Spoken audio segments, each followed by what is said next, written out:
আসসালামু আলাইকুম প্রিয় দর্শক, নতুন আরও একটি রেসিপি নিয়ে আবার আমি চলে আসলাম।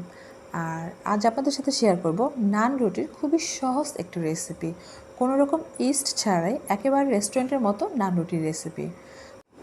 প্রথমে একটি বোলে আমি নিয়ে নিচ্ছি 2 কাপ পরিমাণ ময়দা, সাথে দিয়ে দিচ্ছি হাফ টিস্পুন লবণ, এখন দিয়ে দিচ্ছি 2 টিস্পুন পরিমাণ চিনি, আর দিয়ে দিচ্ছি 1 টিস্পুন পরিমাণ বেকিং সোডা। এখন একটি হ্যান্ড বিটার দিয়ে সবগুলো উপকরণ ভালোভাবে মিশিয়ে নিব। মিশানো হয়ে গেলে পরে আমি এর মধ্যে দিয়ে দিয়েছি 3 টেবিল চামচ পরিমাণ টক দই। এখন হাত দিয়ে টক দই ময়দার সাথে ভালোভাবে মিশিয়ে নেব এবং সাথে অ্যাড করব কুসুম গরম পানি অথবা দুধ। তো এগুলো দিয়ে ভালোভাবে মিক্সড করে আমি সফট একটা ডো তৈরি করে ফেলেছি। এখন একটু তেল দিয়ে চারপাশ ভালোভাবে মাখিয়ে নিয়ে রেস্টে রেখে দেব প্রায় 10 থেকে 15 মিনিটের মতো।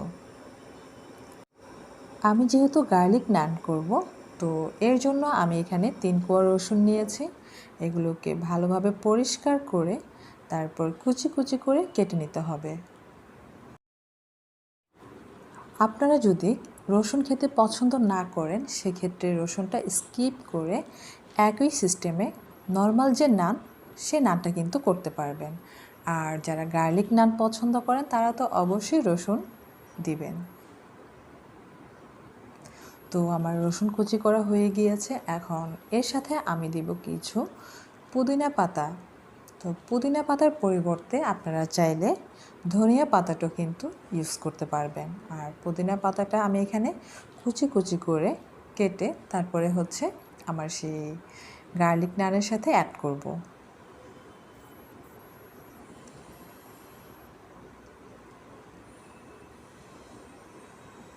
এদিক থেকে আমার এই ডোয়ের 10 থেকে 15 মিনিটের মতো হয়ে গিয়েছে। এখন আরেকটু মথে আমি এগুলোকে পিস পিস করে আলাদা করে নিব। তো 2 কাপ ময়দা দিয়ে আমি এখানে 4টা মিডিয়াম সাইজের নান তৈরি করব।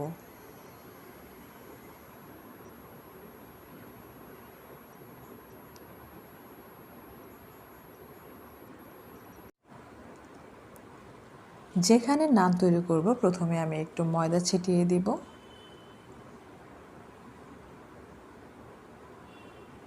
এখন হাত দিয়ে আরেকটু মথে তারপরে হালকা একটু লম্বা সাইজের রুটির মতো করে বেলে নিব, যেটা খুব বেশি পাতলা হবে না, আবার একেবারে ভারীও হবে না।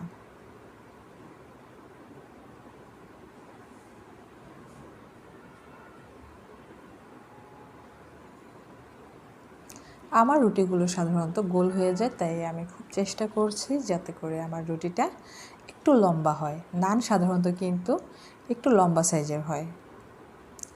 তো এই অবস্থাতে আমি এর মধ্যে সেই রসুন কুচি দিয়ে দিচ্ছি, একটু ছড়িয়ে ছিটিয়ে দিচ্ছি।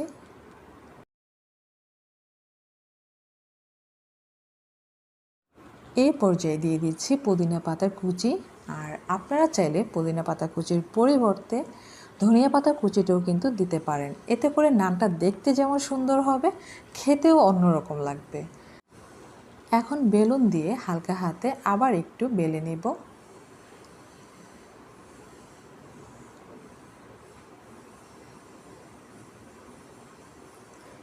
তো এখন আমি রুটিটাকে উল্টো করে নিয়েছি। খুব বেশি জোরে প্রেস করবেন না, এতে করে দেখা যায় যে রুটিটা কিন্তু বোর্ডের সাথে লেগে যেতে পারে। তো এই পর্যায়ে যেটা করব, রুটিটা ভাজার আগে ঠিক এই মুহূর্তে আমি একটু পানি দিয়ে রুটিটাকে ভিজিয়ে নিচ্ছি। আর এদিক থেকে আমি একটা তাওয়া চুলার উপর বসিয়ে রেখেছিলাম। এখন তাওয়ার মধ্যে সেই ভেজানো রুটিটা আমি এসে সরাসরি বসিয়ে দিয়েছি। তো যখনই রুটির উপরে এরকম গোল গোল বাবুলের মতো ফুলে উঠেছে, ঠিক তখনই আমি এই তাওয়াটা আগুনের উপর 1 মিনিট ধরে রেখেছি। এতে করে কিন্তু এর উপরে হালকা পোড়া পোড়া একটা ফ্লেভার এসছে এবং তার উপরে আমি দিয়েছি অল্প একটু বাটার। আর আপনারা যদি বাটার না থাকে, সেক্ষেত্রে একটু তেল ব্রাশ করতে পারেন। আর চাইলে তেল ব্রাশ না করে এমনিতেই সরাসরি পরিবেশন করে খেতে পারেন, তবে বাটার দিলে খুবই সুন্দর একটি স্মেল পাওয়া যায়। তো এভাবেই আমি এক এক করে সবগুলো নান রান্না করে নিয়েছি। এখন আপনাদেরকে একটু পরিবেশন করে দেখাচ্ছি যে আমার এই নান রুটি কতটা পারফেক্ট হয়েছে। আমার এই রেসিপি যদি আপনাদের কাছে ভালো লেগে থাকে তাহলে প্লিজ আমার চ্যানেলটি সাবস্ক্রাইব করবেন এবং লাইক ও কমেন্ট করে বন্ধু হয়ে পাশেই থাকবেন। ভালো থাকবেন সবাই। আল্লাহ হাফিজ।